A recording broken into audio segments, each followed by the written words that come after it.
Kin Live, magazine proche du Kinois. Kin Live, la vie à Kin.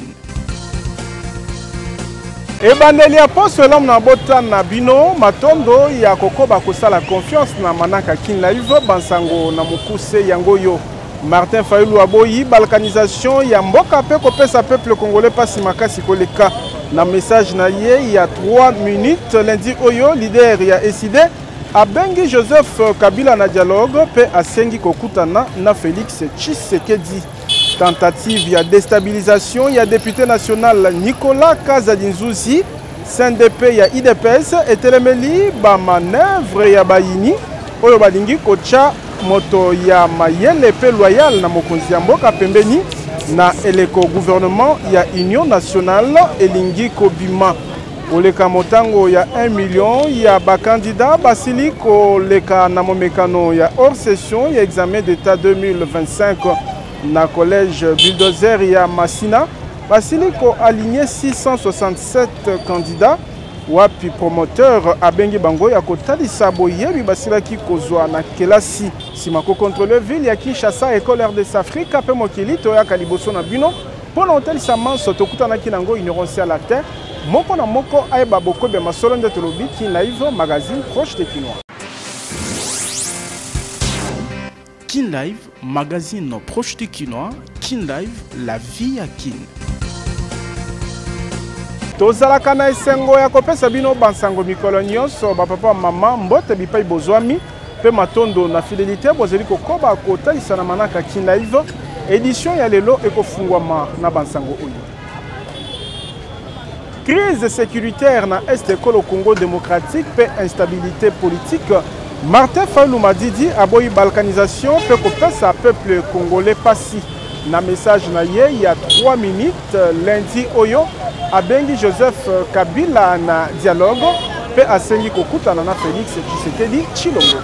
Congolaise, Congolais. Kota la menace ya balkanisation o ekomi kolata nzoto kolala kolamuka, Martin Fayulu mokonzi ya ICD abeleli po pasi ya makasi ekwela mboka Congo démocratique te oyo etungisami déjà na ba crise sécuritaire pe humanitaire oyo memi makama ya somo.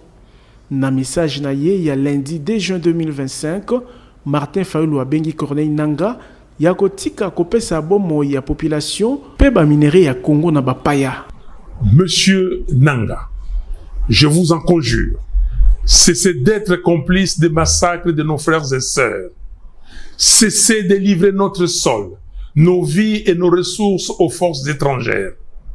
Le sang congolais ne peut plus couler avec votre complicité. Aucune ambition ne vaut le prix de la souffrance de tout un peuple. Na Joseph Kabila, leader ya Lamuka, asengi na ye abima ville ya Goma. Pona Martin Fayulu, nzela ya kobongisa mabunga eleka kala ezali nde dialogue. Monsieur Kabila, aucune raison, même stratégique, ne saurait justifier une collaboration avec ceux qui déchirent notre pays. Le chemin vers la rédemption de nos erreurs passées, c'est le dialogue, pas la compétition.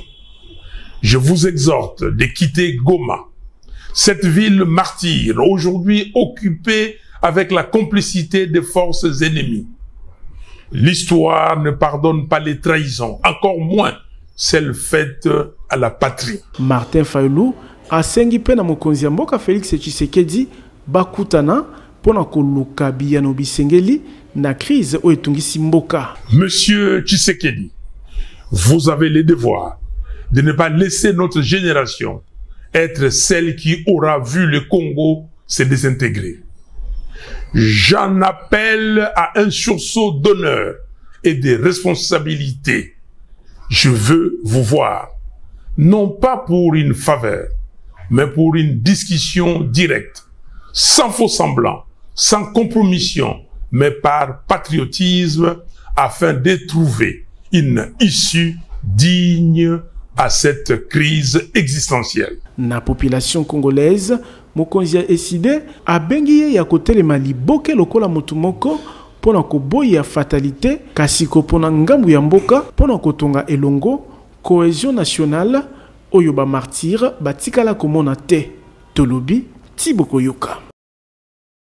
Kopesaka makanisi na ye na déclaration ya Martin Fayulu, Mike Mukeba cadre ya Ensemble pour la République ataisi ete mokonzi ya eside abimi na cadre ya déclaration conjointe o baselaki kocha mokoloto na FCC pe lingomba politique ya Dedi Sesanga. Il n'y a pas à penser, nous étions déjà dans une certaine collégialité, nous travaillons ensemble.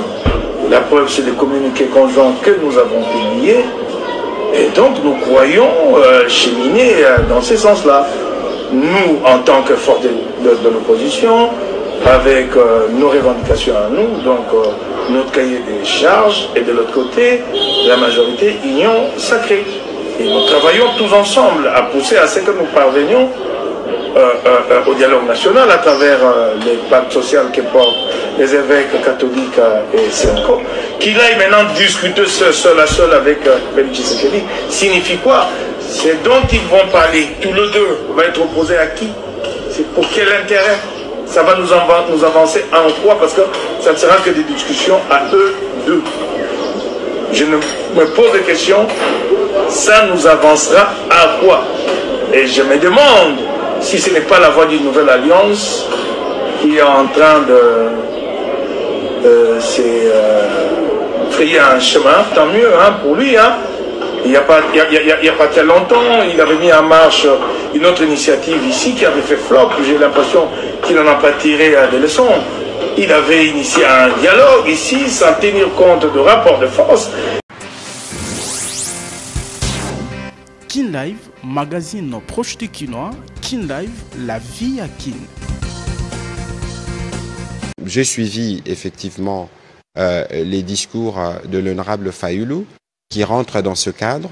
Je pense aussi que j'ai vu la réaction, vous avez vu sûrement la réaction de la porte-parole du président de la République qui illustre ce que nous vous avons toujours dit ici, que le président de la République était profondément un homme de paix, que le président de la République était disposé avec les autres Congolais désireux comme lui de se battre pour la préservation de ce que nous avons de plus cher. Dans un contexte où nous avons vu se faire un bloc autour de l'axe du mal. Lorsque je parle de l'axe du mal, vous savez bien de quoi je parle. Et lorsque vous voyez cette tentative malsaine de vouloir congoliser l'agression qui vient pourtant de l'extérieur, aujourd'hui nous avons besoin, et j'espère que vous-même vous en ferez part, d'un bloc des patriotes. Donc il faut considérer que, évidemment, il y aura des détails qui suivront sur comment cette disponibilité du président de la République sera traduite en action pour la rencontre avec le président de l'ECD. Mais ici, il faut considérer que c'est l'enjeu de la survie de notre pays qui est engagé. Épreuve ya hors session et examen d'état 2025 et c'est Kobanda lundi oyo na mabele ekolo Congo démocratique mobimba wapi koleka motango ya 1 million ya ba finaliste bazali ko participer na collège Bulldozer ya Masina basili ko aligné 667 candidats oyo promoteur Moïse Bulldozer abengi akotalisa boyebi basilaki koyekola na kelasi. Tradition ezalaki respecté na collège Bulldozer na commune ya Masina. Bomo meseno yambo ya ba épreuve examen d'état promoteur ya école moderne oyo maître Moïse Bulldozer asangisaka ba finaliste nyonso pona ko rappeler bango ligne de conduite natina ete bazala concentré pe ko bonde la pona bango po basala momekano oyo na lisungi ya molimo mosantu. Lundi 2 juin 2025, yambo ya bobandi momekano ya dissertation, 667 candidats bazwaki ba directive ya promo oyo objectif na yango ezali komona bango kotiana misala malakisi ya qualité pesamelaki bango wuta e bandeli ya année scolaire. Na collège Bulldozer à Masina, ils ont réuni plus de 667 finalistes dans l'édition 2025. Nombre est représenté confiance oyo ba parents ba pesaka na collège Bulldozer pour nana nos formation nango ya qualité pe surtout ba résultat nango oyo s'imposera par rapport ya lolenge ya malakisi oyo pesamaka na collège Bulldozer direction ya Masina.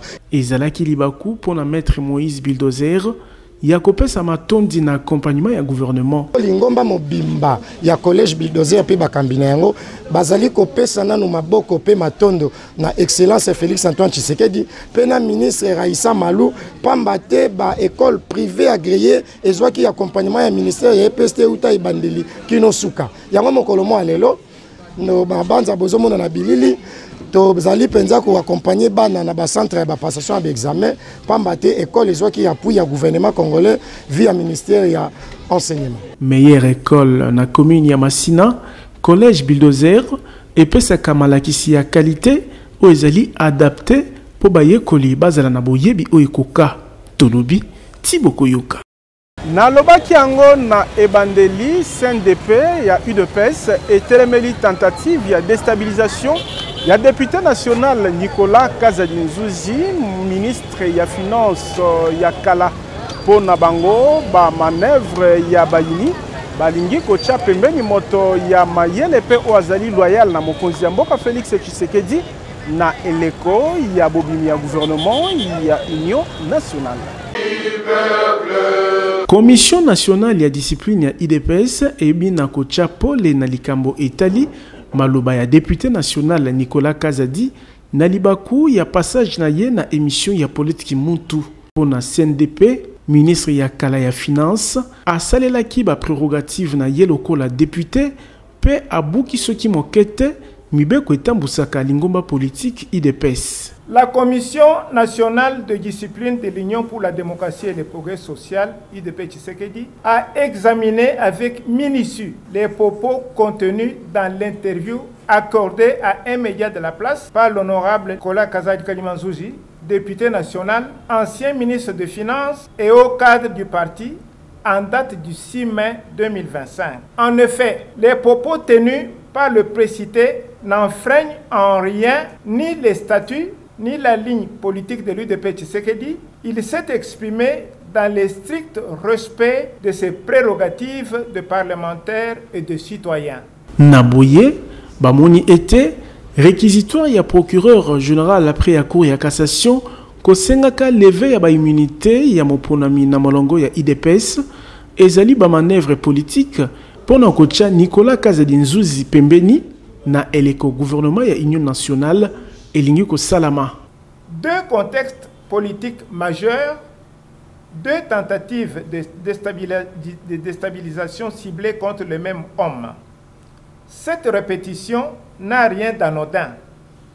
Elle trahit une stratégie de nuisance coordonnée visant à neutraliser un acteur clé reconnu pour son intégrité, sa compétence et sa loyauté envers le chef de l'État. L'UDPS Tshisekedi ne saurait tolérer ces manœuvres cycliques organisées par des forces hostiles aux réformes et aux principes qui fondent notre combat politique.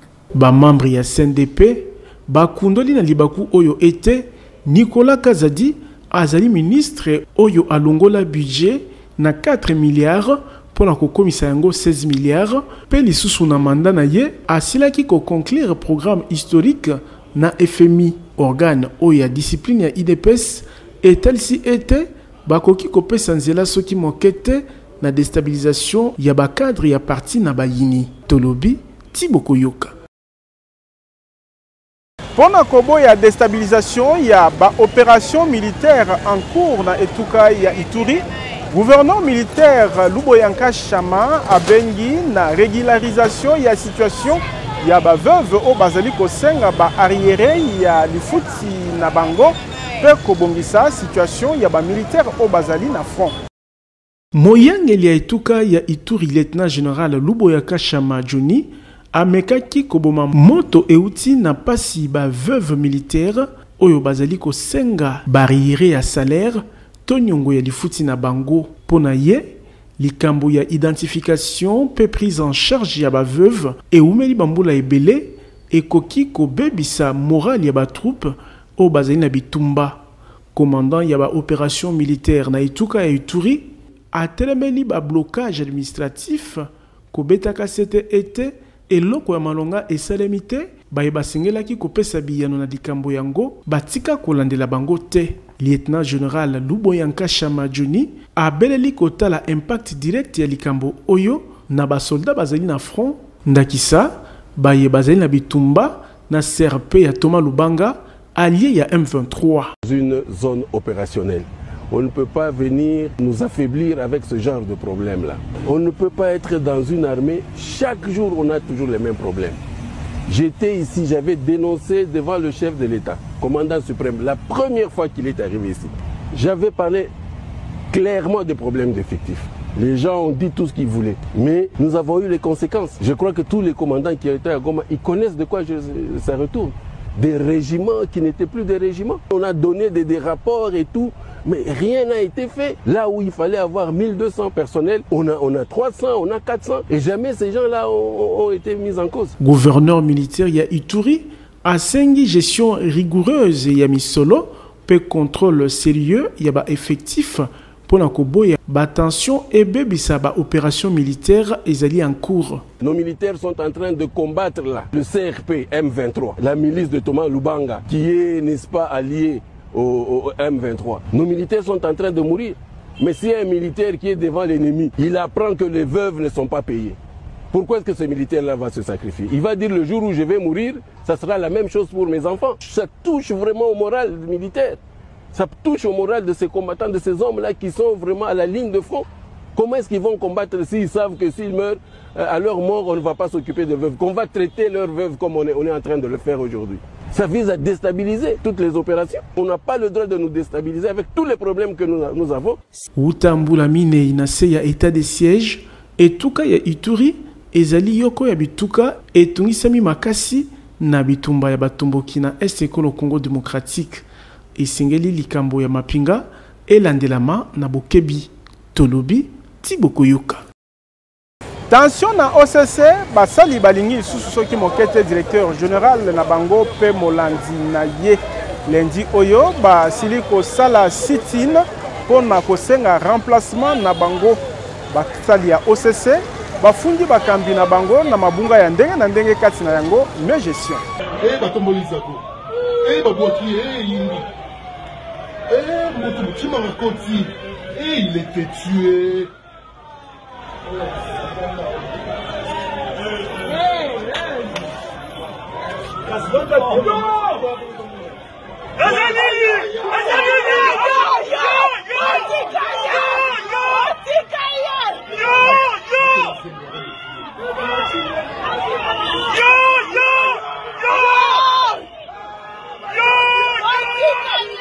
Na etuka ya Luala ba Libanais pe ba Chinois bazali kosala exploitation illicite ya ba minerais ya Ekolo Congo démocratique mingi penza na ngambu ya Kakanda pe bazali kosala yango na lisungi ya bakonzi ya mapinga ya police pe influence ya famille présidentielle et telemeli société civile. Na marche balengelaki population ebikaka na Kakanda na etuka ya Lualaba batalisi ko yima kolandisama na exploitation illégale na concession minière Boss Mining. Na koyoka maître Gabriel Kalenga Kasongo, secrétaire exécutif ya société civile pona kimia na Congo, exploitation illégale yango ezali kosalama na ba chinois pe ba libanais oyo bazali na lisungi ya mapinga o bazali na Sokoto pe influence ya batu o bazali komibimisa lokola ba membre ya famille présidentielle na bakonzi ya mapinga pe ba ya police. Dans la concession de l'entreprise Boss Mining depuis plus de 2 ans. Ces Pierre travaille avec l'appui de Kali Tshisekedi, frère du chef de l'État, Christian Tshisekedi, frère du chef de l'État, Théo Mbiye, ami du chef de l'État, Sylvain Mabanga non autrement identifié, la liste est longue. Pillage à ba minéré, ezali kosalama na ba engin minene na ba libanais pe ba chinois ezo sunga soki mokete développement ya population po ezali kotosa mibeko to ba réglementation minière te etelemeli société civile tolobi Tiboko Yoka. Maman Saranganza, présidente ya ba maman Sebeko Lukunga ville elongo na comité na ye mobimba bazalaki officiellement installé samedi 31 mai 2025 milulu munene elengelamaki lolenge po na basala nzambe pe bandimi ya kopesa limemia na mosala makasi ba mama bazali kosala po na lingomba. Na babuji na maboko na lolenge oyonde komite ya bakambi ya bamama Sebeko Lukunga ville baibaki na kokota na église na ambiance ya esengo na libaku ya reconnaissance ya lingomba na misala présidente ya lisanga oyo Saranganza na misala ya présidente ya lisanga oyo Saranganza 21 paroisse basanganaki samedi 31 mai 2025 na Sebeko Lukunga ville pona kopesa limemia na musala makasi ba mama oyo basali ya kote ya liloba na nzambe pe kosunga mosala ya basali na ye. Pasteur titulaire Iso Mwanza pe balandi na ye basalaki ba témoignage ya ndenge na ndenge kokumisaka misala malamu ya comité de 8 na bokambami ya mama Saranganza. Sima ya mateya basali na nzambe lingomba pe ba membre ya libota bapesaki ba cadeau ya ndenge na ndenge na 8 membres ya comité nyonso lolenge ya encourager bango ya kokoba na mosala na nzambe pona mukambi ya ba mama Sebeko Lukunga ville Saranganza 5 ans epesameli ye ezali couronnement ya ba sacrifice asala bambula ebele na mosala na nkolo. Alekaki en tant que secrétaire et chorale femme chrétienne pendant 15 ans. Na ye kosala 5 ans en tant que vice-présidente ya ba mama toza na kilte ya lingala toza na kilte ya français. Na ye kosala wa 3 ans 2 ans presque et demi en tant que présidente ya ba mama ya français na ba mama lingala. Na mibeko na biso ezali soki osali 2 ou 3 ans en tant que présidente ozosala yango malamu penza na ba norme ya communauté. Il faut ba remercier yo. Remerciement wana toza na mandat ya 5 ans. Na 5 ans bako remercier yo une fois. Yango na mérité lelo. Donc na tambolisi ba mama malamu. Oyoki moko témoignage ba pesi pona basali na nzambe. Tosala ka collaboration. Cérémonie oyo ezalaki honoré na bakambi pe bandimi ya Sebeko oyo batombeli manda elamu na baponami tolobi Tiboko Yoka. Koma kolo lopango na $1500 ya pamba kasoko futa be $500 mususu kolanda muke soki polingi okoma patron babus ya sika 00 km na ba moto ezali kopesama na président Ziko Mukanga. Bolingo ya Congo pe ba Congolais ndezali ko caractériser l'action sociale pe philanthropique ya président Ziko Mukanga makila Lumumba o alingi ko mona lisusu locataire pe mobola te na Kinshasa. Koko makolo lopango ezali lisusu lixité pour président Ziko Mukanga a soldé lopango ya 20 sur 20 na $1500 oyo kuto kofuta $500 ya pamba mususu ekolanda moke tala ba kinois pe ba congolais o batimba na ba quartier Mukanga 1 na commune Ntiele pe quartier Mukanga 2 na Menkao na commune ya Maluku pona kopona lopango na ye grâce ya opération koma kolo lopango awa kotonga ndako ezali na facilité po nyonso eza sur place ba dépôt ya ciment ba dépôt ya mabaya ya ba barre de fer ya ba tol pe ba forage pona kozwa mai ezala ba groupe électrogène ya mbiji pona kosunga misala na bino etambola na lombangu nil par ailleurs na quartier Mukanga de paysage ezali awa lokola kaka na Ottawa na Canada mopepe kitoko mokonzi ya bawewa nyonso ya RDC amemeli bino opération comme patron babus Mercedes force ya sika 00 km ezali kopesama na $30,000 ya pamba kasi okofuta be $10,000 mususu kolanda moke moto ya 2 pneus na $1,300 avance $400 moto ya 3 pneus na $4,500 ya pamba avance $2,000 ozwi moto na yo mususu kofuta moke bongo pona ko améliorer social ya population Ziko Mukanga makila Lumumba asali 300 hectares ya bilanga pe ebele ya maziba ya mbisi pona kolesa peuple congolais poisson ziko mukanga na moins cher olingi o bénéficier na ba avantage nyonso oyo président ya ANIPTNC apesi bino. Adresse ezali moko numéro 42 ya avenue Victoire na deuxième niveau ya galerie infra quartier Kauka na commune ya Kalamu. Tolobi Tiboko Yoka. Tanga na mikili ya poto ekomi pete pona bilenge ya Congo démocratique na bokasi agence de voyage Tour du Monde Service ezali kopesa visa d'études pe ko faciliter ba inscription.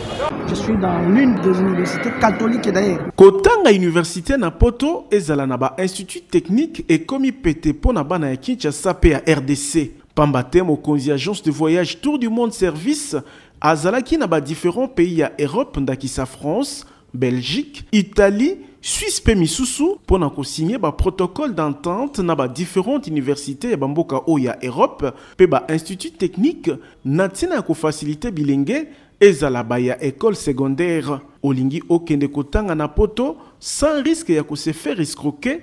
Adresse ezali moko agence de voyage Tour du Monde Service po awa okosala choix université yo moko pe agence et ko faciliter yo na ba démarche pour na inscription pe obtention ya visa d'études. Soki omonaki pasi na kala lelo temes mobiki si aye kosunga yo mwana ya Congo olingi kotanga na poto okende kosala ba études na yo na pete ezala ba bourse d'études possibilité ya kozwa yango pe ezali spécialisé dans ko faciliter ba démarche pour na visa. Temes ezali kokoba kufungola champ bino ba yebolingi kokende États-Unis, Canada pour na ba raison ya tourisme pe misusu. L'agence la plus crédible Temes ezali kokoba na mosala ya kosunga ba congolais. Tozali na numéro 5151 ya balabala Kasavubu, quartier Matonge 1 na commune ya Kalamu. Temes mobiki si pona ba démarche ya voyage na Kinshasa. Tolobi Tiboko Yoka. Bokona misuna mino komi kozolobi kona bokasi ya fondation Oila nazela ya clinique ophtalmologique pe dentaire super optique ezomi na rond-point ba esika bazwaka transport ya Zando.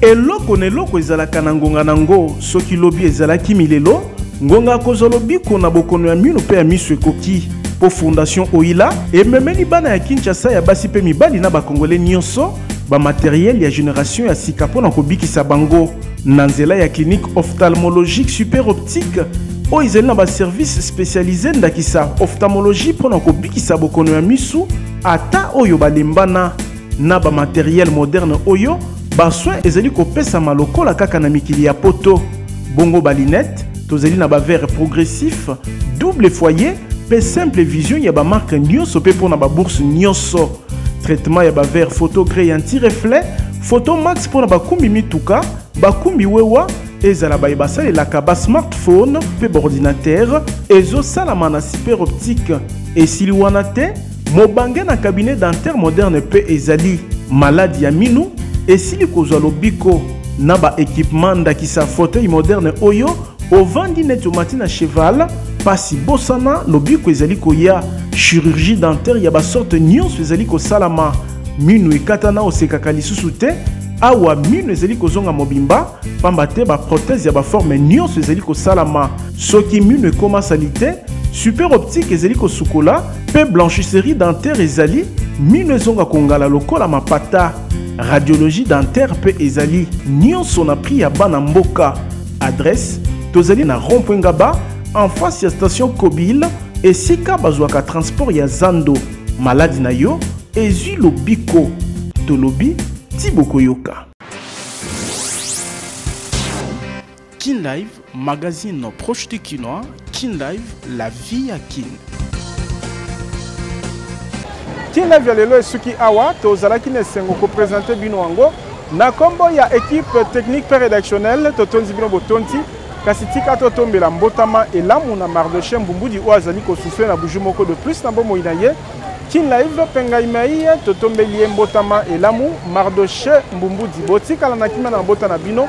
Kin Live ezali kokoba. Kin Live, magazine proche du Kinois. Kin Live, la vie à Kin.